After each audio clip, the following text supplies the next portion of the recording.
मुख्यमंत्री एकनाथ शिंदेंच्या हस्ते वरळीतील संत दर्शन शिल्प लोकार्पण करण्यात आलं। स्वच्छ मुंबई मोहिमेअंतर्गत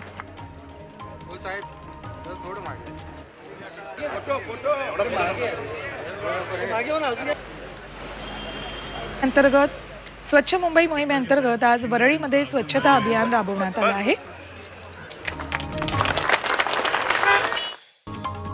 निफाडमध्ये पारा घसरत चाललाय। कुंदेवाडी गौ संशोधन केंद्राच्या हवामान विभागात 9.1 किमान तापमानाची नोंद झाली आहे। या कडाक्याच्या थंडीपासून बचावासाठी नागरिक ठिकठिकाणी शेकोट्या पेटवत आहेत। नाशिकच्या निफाडमध्ये गारपीट आणि अवकाळीचा द्राक्षांना मोठा फटका बसलाय। जवळपास 11,597 हेक्टरवर द्राक्षाचं मोठं नुकसान झालंय। याचा 65,000 शेतकऱ्यांना आर्थिक फटका बसलाय। आता कुटुंबाचा उदरनिर्वाह कसा करायचा आणि घेतलेलं कर्ज कसं फेडायचं असा प्रश्न शेतकऱ्यांना पडलाय। अमृत नोनी आर्थो प्लस ये एक प्रूवन फॉर्मूला है। इसमें मौजूद नोनी फल के गुण और आयुर्वेदिक जड़ी बूटियां शरीर को जरूरी पोषक तत्व देने के साथ साथ हड्डियों और जोड़ों के घिसने, उनमें होने वाले सूजन और दर्द को रोकने में मदद करता है। दर्द मुक्त जीवन के लिए अमृत नोनी आर्थो प्लस।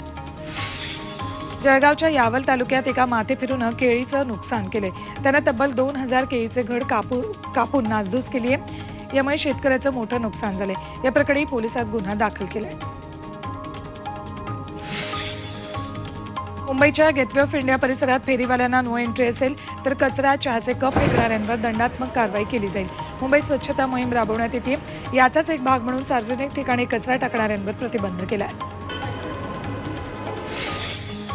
मध्य आणि हार्बर रेल्वेवर आज मेगा ब्लॉक घेण्यात येणार आहे। मध्य रेल्वेवरील माटुंगा, मुलुंड अप आणि डाऊन जलद मार्गावर मेगा ब्लॉक असेल तर हार्बर मार्गावर पनवेल, वाशी अप आणि डाऊन मार्गावर मेगा ब्लॉक घेतलाय। तर पश्चिम रेल्वे मार्गावर आज दिवसकालीन कोणताही ब्लॉक नाही आहे। माथेरानच्या रस्त्यांवर पुन्हा ई रिक्षा धावणार आहे। येत्या 26 डिसेंबरपासून पायलट प्रोजेक्ट म्हणून ई रिक्षाची वाहतूक सुरू होईल। हा प्रोजेक्ट वर्षभर चालवण्याचा निर्णय घेतलाय। प्रवाशांच्या मागणीवरून पुन्हा ही वाहतूक सुरू होतीये।